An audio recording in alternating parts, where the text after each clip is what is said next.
Good evening, dear viewers. Welcome to our news broadcast. Here are the headlines.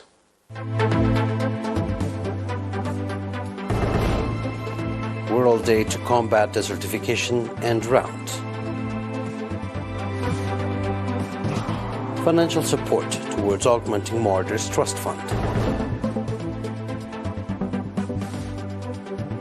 India limits cyclone casualties with early warnings, timely evacuation.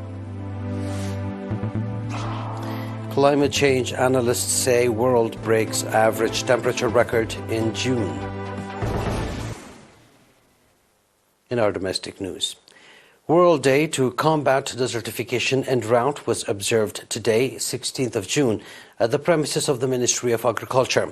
According to the Public Relations Office of the Ministry of Agriculture, the day has focused on women's right on the use of land. Speaking at the event, Mr. Samara Amlasom, Director General of Agricultural Extension at the Ministry of Agriculture, said that the objective of the day was to raise public awareness on combating desertification and drought, encourage public participation, promote women's participation on sustainable development goals and land management in particular, and enhancing the role of leadership and decision-making of women in general.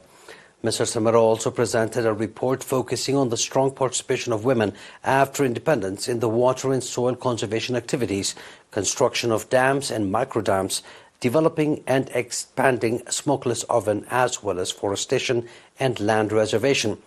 At the event, messages were presented by the Executive Secretary of the UN Convention to Control Desertification, statement of the National Union of Eritrean Women, focusing on practical contribution of women in combating desertification and land degradation, as well as briefing on the role and objective of the World Convention to combat desertification, among others. The participants, on their part, conducted extensive discussion on the reports presented and adopted various recommendations, including strengthening integrated national strategic plan to combat desertification and drought, strengthening the participation and rights of women in land use.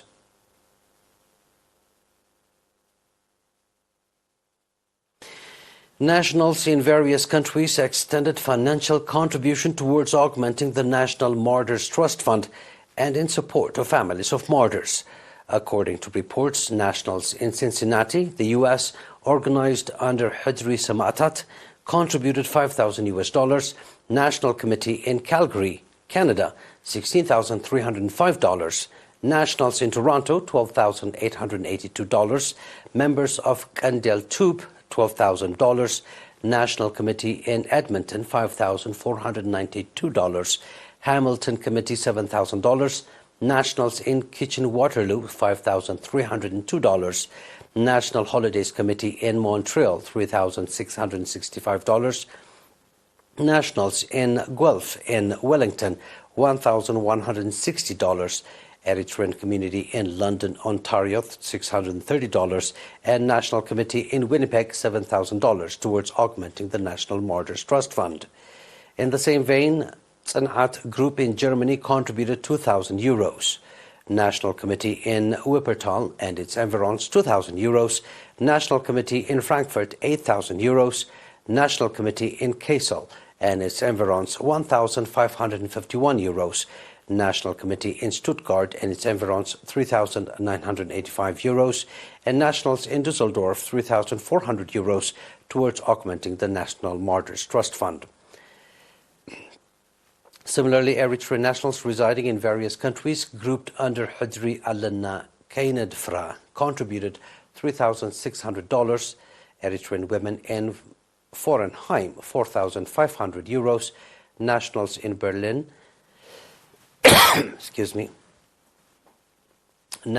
in Berlin, €3,000, National Committee in Munich and its environs, €4,800. A number of Eritreans contributed €27,015 in support of families of martyrs. In related news, residents in Current City, government employees and members of the PFDJ contributed 73,600 nakfa in support of families of martyrs, while youth in Ashra administrative area are renovating residential houses belonging to families of martyrs.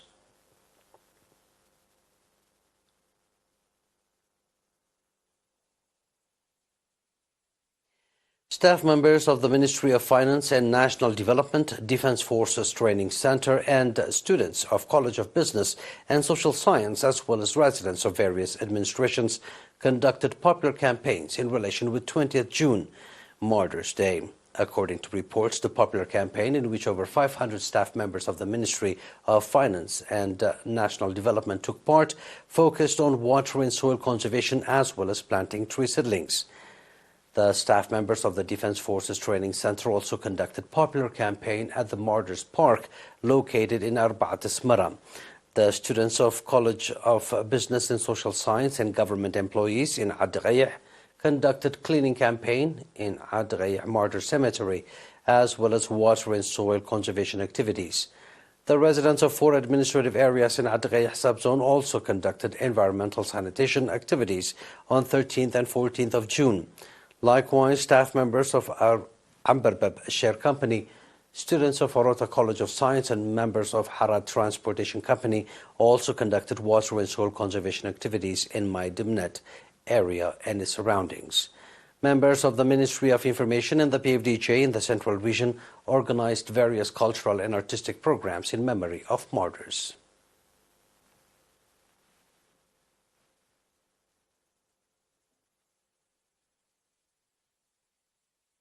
Those are domestic news. Please stay tuned now for the international news right after the short break.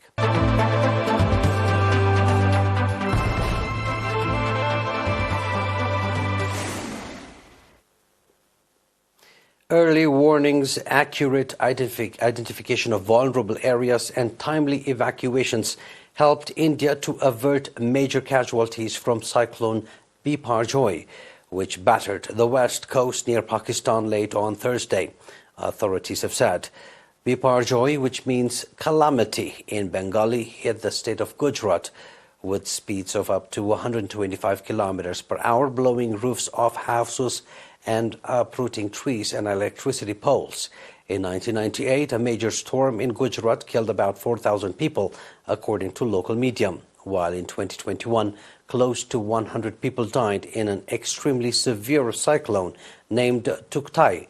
More than 100,000 people were evacuated from 8 coastal districts and moved to shelters in school auditoriums and other government buildings a day before the cyclone struck.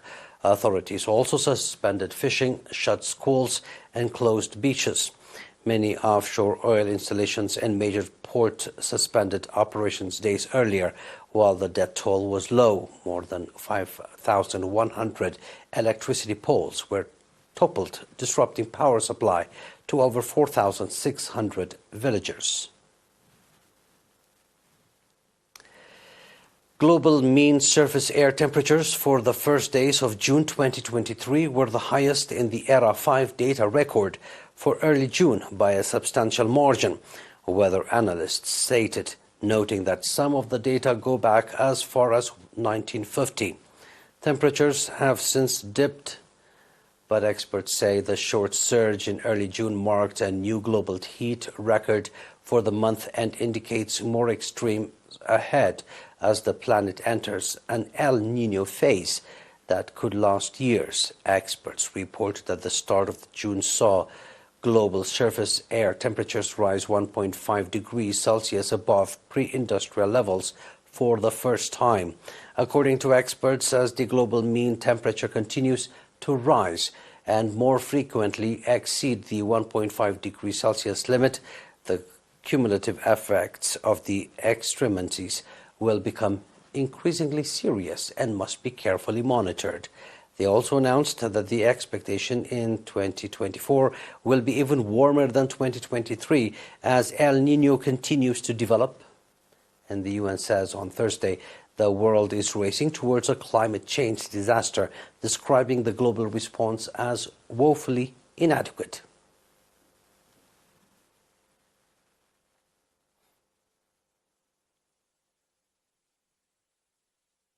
Please stay tuned now for a recap of tonight's headlines.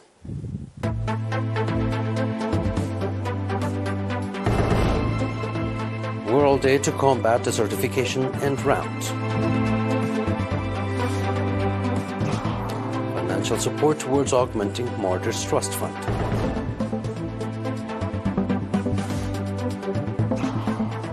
India limits cyclone casualties with early warnings, timely evacuation. Climate change analysts say world breaks average temperature record in June. That was our news. It is good night from us.